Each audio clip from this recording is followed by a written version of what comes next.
Itu pertama kita yang ngopi tulus, bayar seikhlasnya.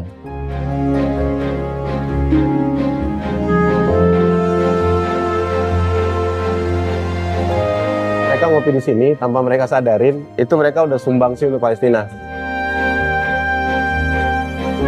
1 tahun itu kita bisa 3-4 beasiswa ke para mahasiswa dan mahasiswi. Dari golongan tidak mampu sampai yang berprestasi.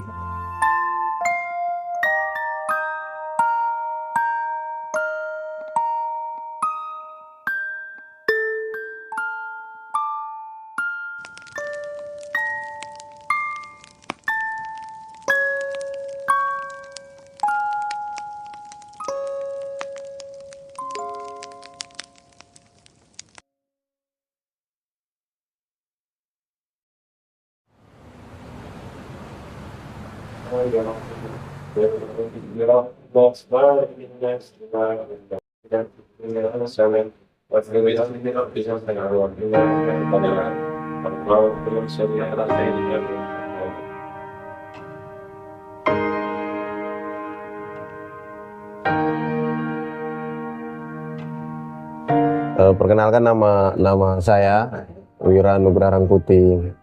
Cuman biasa dipanggil Raga. Nama usahanya Bara RKT, Kopi and Kultur. Jadi kopi dan budaya, gitu. Kalau alamat usaha kita yang di sini nih Jalan Amal Ikhlas, Marpoen Damai. Ini kita bangun itu dari 2018. Pertama kali berdiri itu kita di Sukajadi, Pak.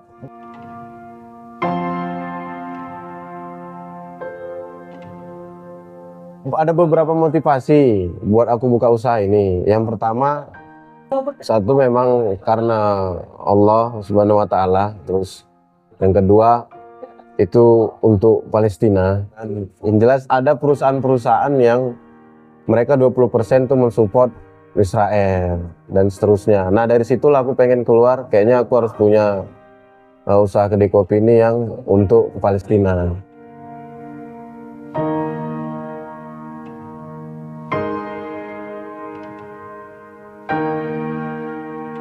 Jadi beberapa persen uang lebih itu sampai sekarang kita kirim langsung ke Palestina. Ada dulu kita lewat lembaga, sekarang kita sudah langsung ke, ada teman di sana namanya Husaim. Jadi langsung itu setiap bulan. Jadi tanpa orang sadar, mereka ngopi di sini tanpa mereka sadarin, itu mereka udah sumbangsi untuk Palestina.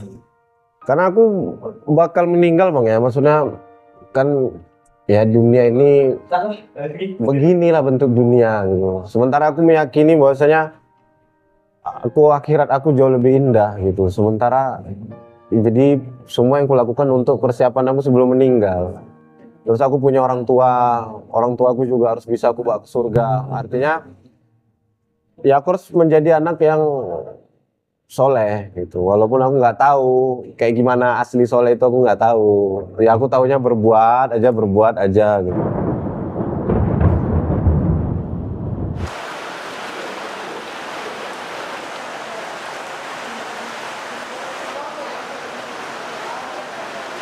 Aku kan diisi Institut Seni Indonesia, jadi emang aku dibilang seniman belum bisa, tapi punya banyak karya.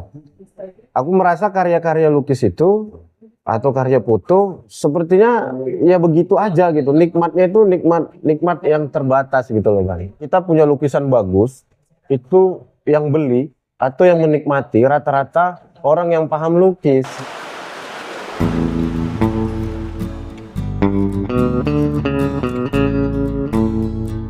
Seiringnya waktu kan aku belajar kopi.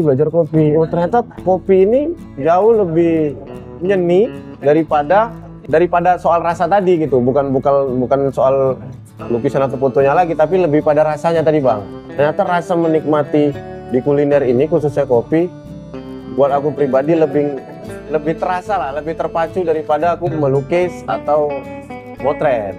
Mungkin karena keterbatasan aku melukis juga ya gitu. Karena kalau untuk rasa yang nggak paham kopi pun bisa minum kopi. Dulu di Fakultas Kopi aku Bang. Jadi di Fakultas Kopi itu dia coffee shop sebenarnya. Cuman di dalamnya memang ada kelas-kelas. Kelas untuk khususnya lebih kepada owner sebenarnya. Nggak kepada barista. Tapi dipelajari bagaimana kopi ini segala macam. Untuk menjaga kebocoran-kebocoran itulah Bang. Supaya kopi sekilo ini jadinya berapa, ini berapa gitu. Jadi kopi itu lebih, kalau aku pribadi, rasanya untuk aku berkarya itu lebih dapat daripada yang lain karena kapasitasnya lebih luas. Kita itu punya beberapa signatur. Yang pertama aku menyebutnya signatur sistem. Kita itu signatur sistem. Kita itu punya sebuah sistem yang itu menjadi signaturnya. Pertama di Pekanbaru, Riau, wilayah Indonesia, tapi di Pekanbaru khususnya Riau ya. Itu pertama kita yang ngopi tulus, bayar seikhlasnya. Ya. Dan itu setiap hari, every day. Dari awal kita buka sebulan sekali dan sudah 3 tahun belakangan ini itu every day, dan insya Allah sampai ke depannya. Syarat ketentuan tidak ada. Yang penting dia datang, ya dia bisa ngopi tulus, bayar seikhlasnya. Itu yang pertama. Terus yang kedua, kita punya, jadi kedai kopi ini tidak hanya sekedar kedai kopi aja, tapi kita juga melakukan 1 tahun itu kita bisa 3-4 beasiswa ke para mahasiswa dan mahasiswi. Dari golongan tidak mampu sampai yang berprestasi. Itu kita support UKT-nya. Itu salah satu signatur sistem-sistem tadi itu. Nah, terus kita punya ya seperti tadi, Palestina, itu rutin. Terus kita ada pula belajar mengaji, itu kita punya dibantu dengan relawan. Nah, baru kita punya signatur varian rasa. Nah, kita itu bijinya memang biji mentahnya kita ambil dari petani langsung.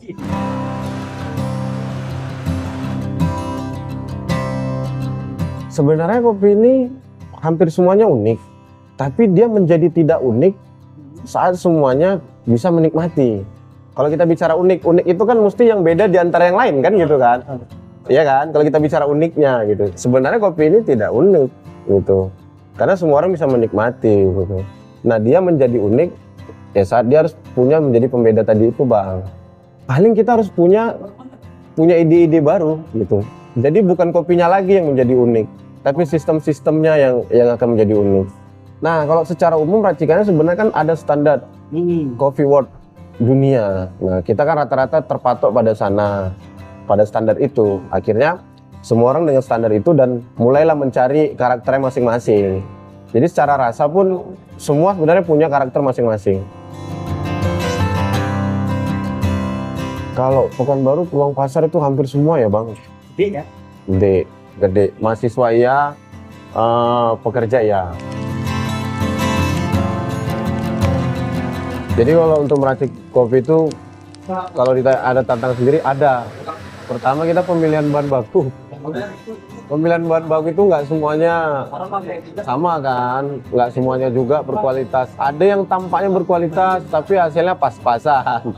Jadi kita langsung tes note rasanya. Kalau dari bahan kopinya tadi ya, namanya cupping. Kalau di dunia kopi namanya cupping. Nah, terus timbangannya, jumlah airnya, itu semuanya kan harus terukur. Itu menjadi tantangan tersendiri. Jadi setiap kopi beda-beda. Nah, seharusnya kita memang tidak mengikuti standar itu. Supaya kita beda kan. Nah, kalau kita mengikuti standarnya kan berarti kita sama yang lain. Gitu.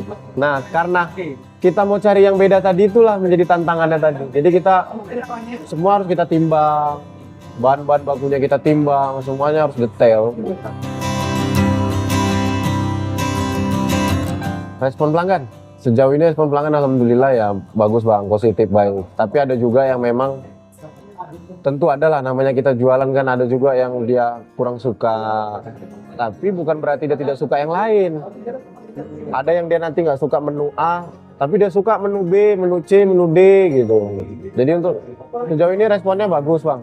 Mungkin untuk mengangkat industri kopi Indonesia itu sendiri ya, itu salah satunya kan kita ngebantu petani-petani lokal juga.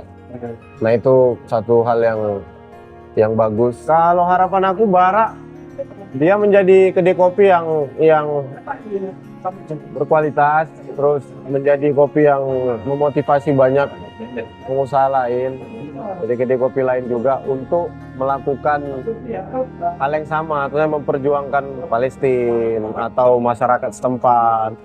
Karena ya walaupun Barak masih kecil, tapi kita udah melakukan itu, udah melakukan untuk Palestina, untuk masyarakat setempat, yatim piatu. Paling harapan aku itu aja, supaya kita nggak sendiri gitu kan.